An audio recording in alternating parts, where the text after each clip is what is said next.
Hi, it's Beth at the Parris house, and this is the first short little video of the process of washing this fleece that I got at a workshop at the Sabbathday Lake Shaker Village in New Gloucester, Maine, on skirting and washing fleece. So this has been sitting in my garage, not in my barn. This is our barn. Not in the barn because I didn't want any critters to get into it. The barn isn't completely critter tight.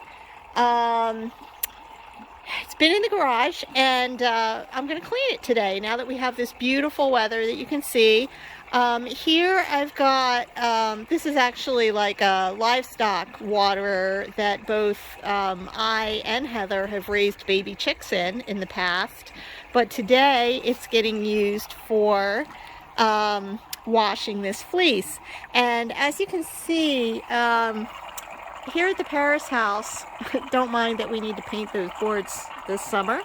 Here at the Parris house, we have both hot and cold running water outside, and the fleece can be washed in warm water. So I have mostly cold going in, but I have a little bit of hot water going in, and I'll monitor the temperature because I don't want it to get too warm. Per my instructor a couple of weeks ago, cold is fine, warm is fine, but of course we don't want it to get too hot.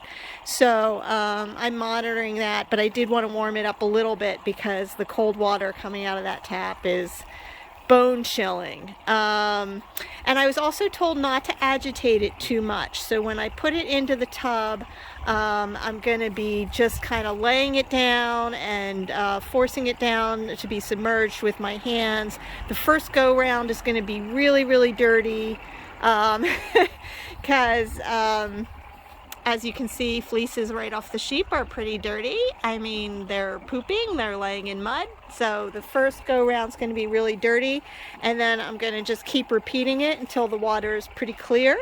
And then I'm going to put something in it called Orvis paste, which is to help do the final cleaning and remove some of the lanolin. So this is my first time doing this. I am by no means an expert in this. This is a grand experiment, and I'll take another video in a bit.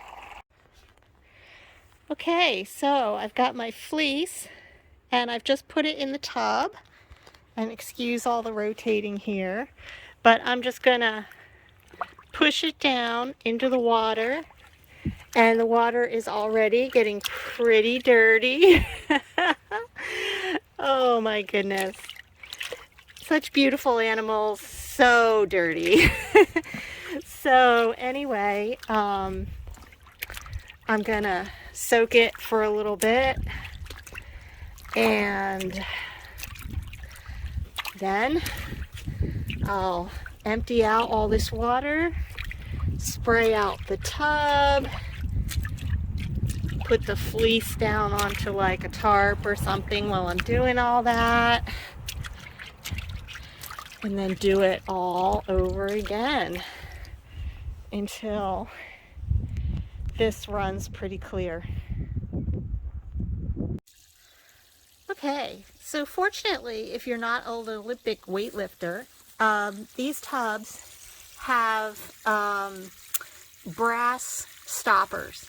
So I just got a pretty large straight blade screwdriver, unscrewed that, and now the tub is draining. And I'm going to take the fleece out. I'm going to just lay it on my well, it's a worn out bed pad cover. I'm going to lay it on there, and then I'm going to hose out this tub. I'm going to fill it again with clean water, and we're going to start the process all over again. Okay, so we're filling the tub. I've got my fleece here, and you can see how much cleaner it looks already. This is only after the first wash. And also, I took some of the dirtier pieces out. I'm going to tackle those separately, but in the meantime, I'm going to just keep this on repeat, and then maybe continue to take out some of the dirtiest pieces until I have a pretty clean Maine fleece. Okay, friends, we are almost there with this fleece. It is getting to be mid-afternoon now, and I started this in the morning. This is the 5th tub of water, and you can see that it's a little bit, it's got a little bit of a froth to it, a soapy froth. That's because I put in the Orvis paste, which our instructor at the Shakers told us. By the way, her name is Betsey Leslie. She's wonderful, and her farm is Ewes to You, EUES to You, YOU, in I believe New Gloucester, Maine. But anyway, I put the Orvis paste in. This is supposed to kind of give it its final clean and cut the lanolin a little bit. And it really is looking so much whiter. You can see that on my hands. I think it's just so beautiful. And when I get this out, I'm going to initially lay it on, I just have a couple of styrofoam boards here that came out of some packaging recently. I'm going to lay it on there for a second, get this tub completely drained out, and then I'm going to be using this screened top to lay it out on over the tub and let it kind of drip dry. Now, I already had this screened frame made. It's just hardware cloth on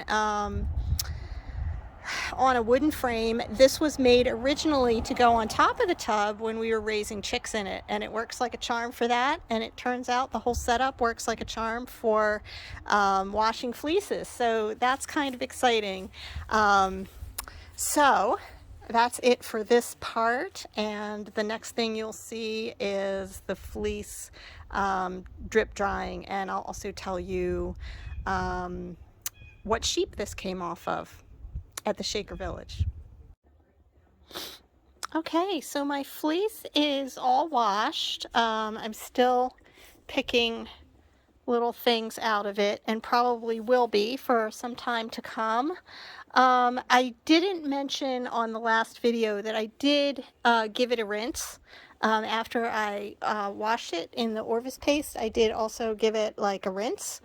And here it is. It's drying, as I mentioned, it's drying on top of this tub with a screen, and I'll probably move this into the garage just to make sure nothing can get into it. So I thought I'd tell you just a little bit. The sheep that this came off of name is Delmer, Delmer, and I can only assume that he was named for Brother Delmer Wilson, who lived at the Sabbathday Lake Shaker community from the time he was a boy. His mom had been widowed, and he was taken there to be raised, and decided to stay. And from the time he was a boy, I think he died in the early 1960s, I want to say 1961, but he was very well known for his many skills. He made beautiful shaker boxes, carrying baskets, all kinds of things. He was just a highly skilled individual, and became an elder of the community. I hope I'm getting this all correct. My shaker friends will my shaker friends and the team there will tell me if I'm not getting this right.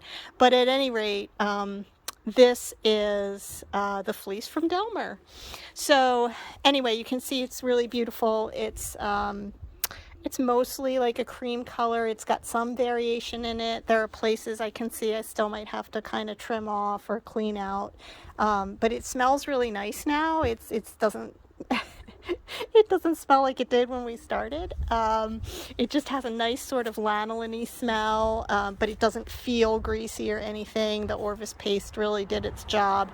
And frankly, I don't know what I'm going to do with this fleece just yet.